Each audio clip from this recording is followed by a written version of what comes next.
We need a Banshee. Oh, no. I made a mistake. Be sure to subscribe to my channel. There's nothing more unsettling than feeling like someone, or something is following you. I wish I could get some real proof of what's going on. I wish I could stop it somehow. But for now, I guess posting here is probably the best I can do. Pardon any errors, posting from my mobile. No one believes me anyway. A few weeks ago, I started having extreme difficulty sleeping. Even with the cat snuggled up with me, and my boyfriend's warm body inches away, something felt extremely wrong. You know that sensation when you feel like you have something important to do? Like, something is nagging at your brain but you can't quite place what it is. That's what I was dealing with.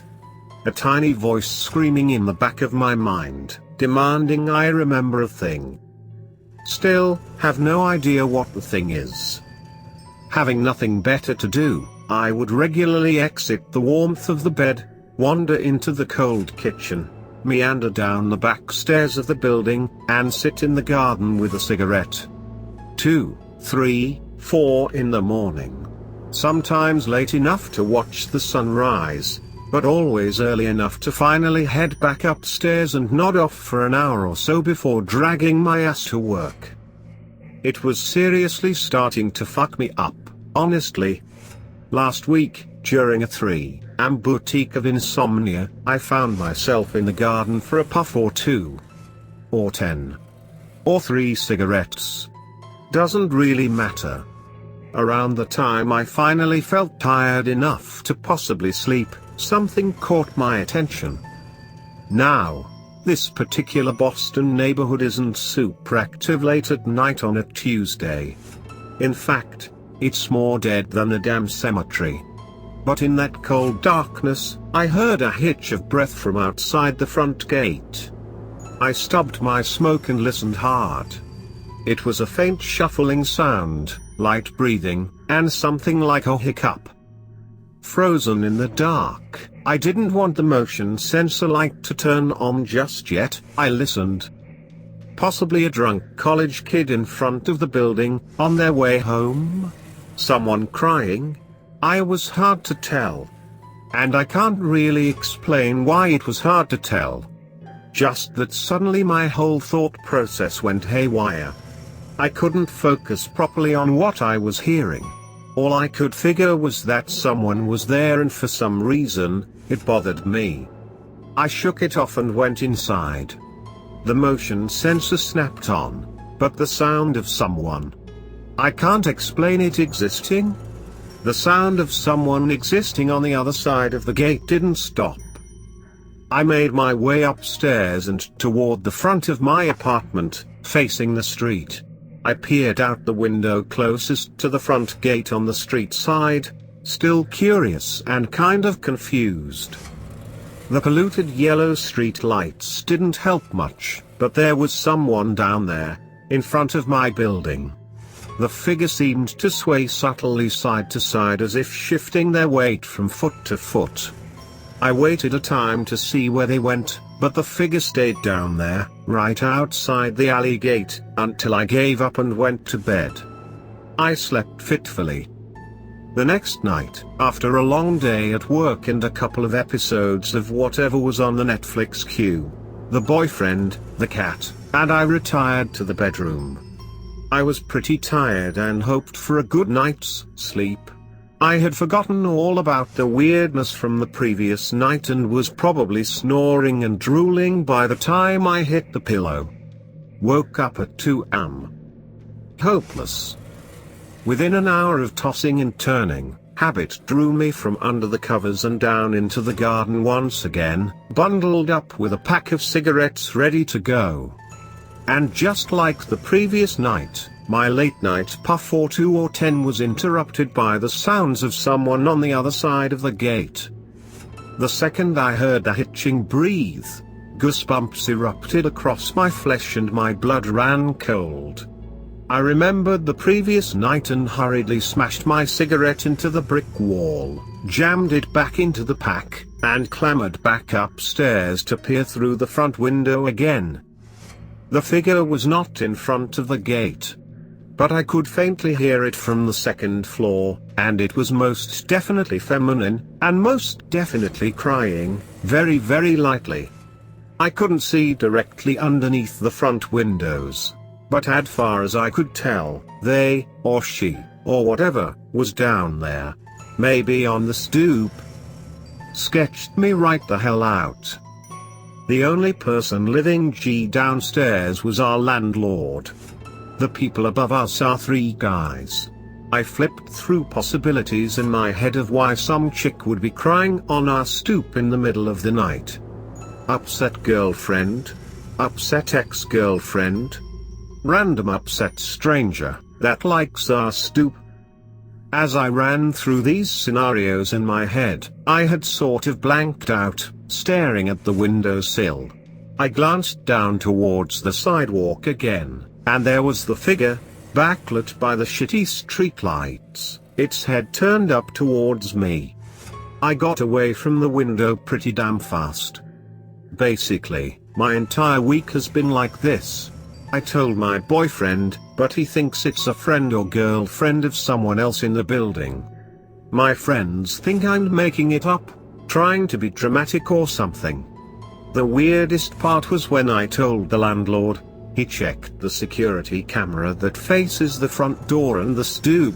We had an issue with someone stealing packages in the neighborhood, so he put up a camera to deter it, and he said there was no one visible on the stoop or in front of the building. I thought I had some weird stalker woman lurking around my building, until last night when I was curled up in bed at 4 am, scared to death and craving a cigarette. By that point, I could hear the person from the bedroom, even though the windows were shut. It was terrifying and maddening. I decided to go tell her to fuck off. I pocketed my phone, grabbed a bottle of Lysol to use as a pepper spray alternative if shit got too real, and headed out my front door. The front stairs were eerily dark and cold, and creakier than I had ever noticed before. Keeping close to the wall, I slowly descended. The glass panel exit cast the only light. That polluted yellow glow from the streetlights.